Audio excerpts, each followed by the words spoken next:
I fix my eyes on Christ.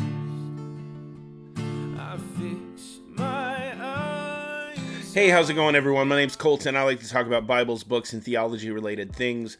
And today, I want to give you sort of my year-end review of the Bible I've been reading this year, and that is the ESV Chronological Bible.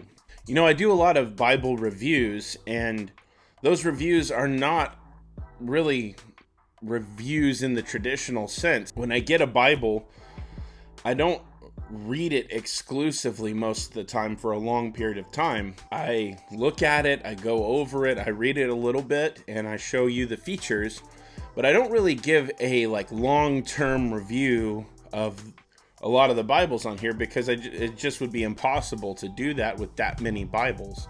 But I can do that with certain Bibles, especially the ones that I've chosen to read through.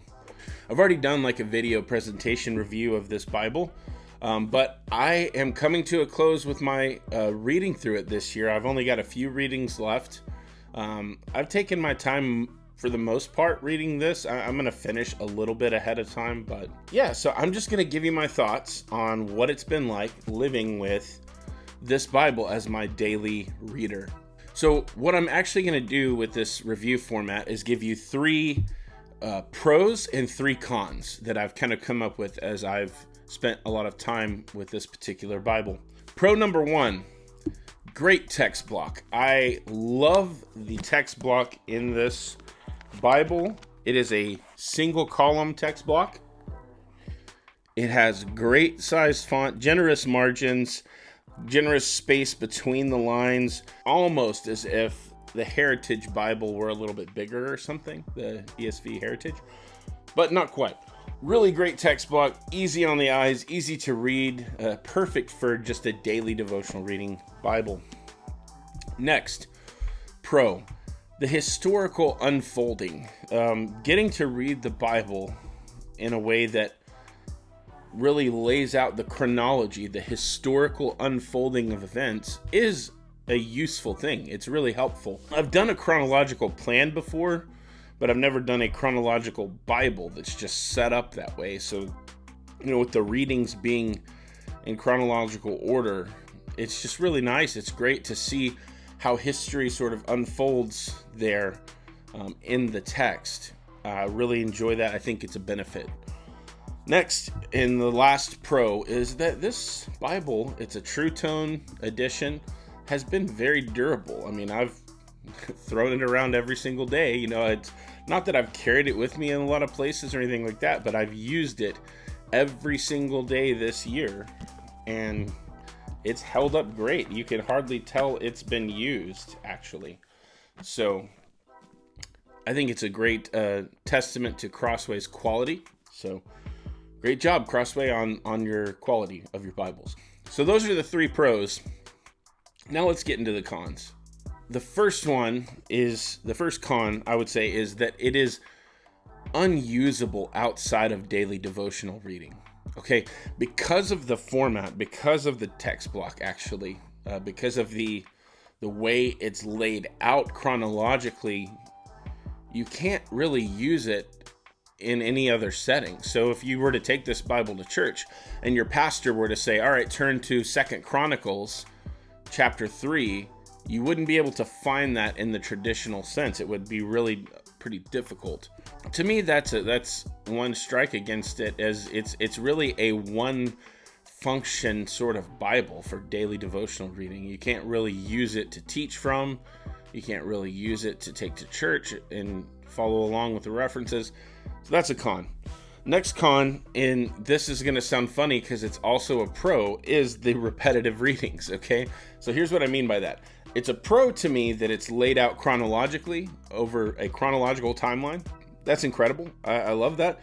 But one of the cons of doing that is you end up with a lot of repetitive reading from Kings and Chronicles or from the Gospels, where you in the same day will read the exact same account 3 different times or whatever. It has its benefits to where you're really just familiarizing yourself with the story, But it also, in my mind, is a con because it's one of the things I've always enjoyed about reading the Bible in an unchronological way is I read an accounting, let's say the Gospels, okay? I read one of the Gospels, and I read through the Gospel of Matthew, and then I go to the Gospel of Mark, and I'm able to read through Mark, and I'm going to read those same stories, but there's been space, there's been time in between, so I'm not burnt out, or I'm not like, my attention is more fresh, if you will. That could just be me. The way I do devotional reading is, maybe it's just because I do it so early in the morning. My attention span can be struggling to keep up sometimes, to get enough coffee or whatever. But that's just, to me, it's both a benefit but also a con with the repetitive readings. Lastly, not great for note taking. And here's what I mean by that. It is great for note taking. It actually begs you to take notes with these generous margins, in my opinion. I mean, I think that's awesome. So I'm not saying you can't take notes in this. It is great for note taking in one sense because of the text block, with that great space between the lines, the generous margins.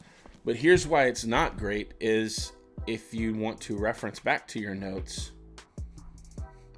it's just not a great tool because it's not a traditional biblical layout. You can't just go, hey, what was that note I took in this part of the Bible? And because it's not just a typical format, it's going to be really hard to go back and find your notes in the margins.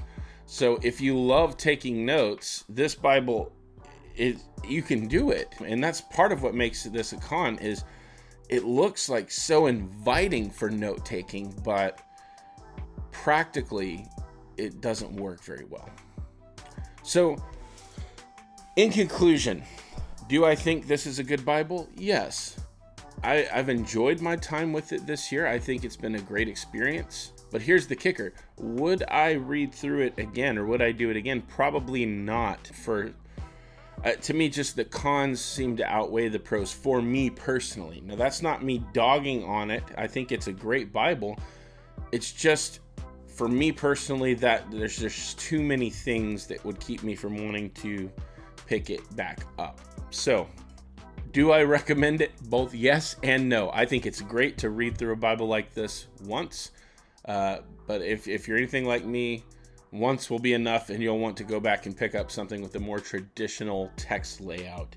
So yeah, that's going to do it for this video, guys. I hope you enjoyed it. I know sometimes Bible reviewers can get a reputation for just being overly positive all the time. So I hope you're able to see, at least from this video, that I'm able to add some constructive criticism, or at least share, my personal opinions about things I don't like sometimes. So hope you enjoyed it. Thank you so much for watching. Keep a lookout around for my update for what Bible I'm going to be reading through in 2025. Look forward to sharing that with you. Don't forget to like, comment, and subscribe if you haven't done those things already. And everyone always says this, so I'm going to say it too. Don't forget to hit the little bell notification thing if you really want to keep up when a new video pops out. Thank you. Appreciate you. See you in the next video.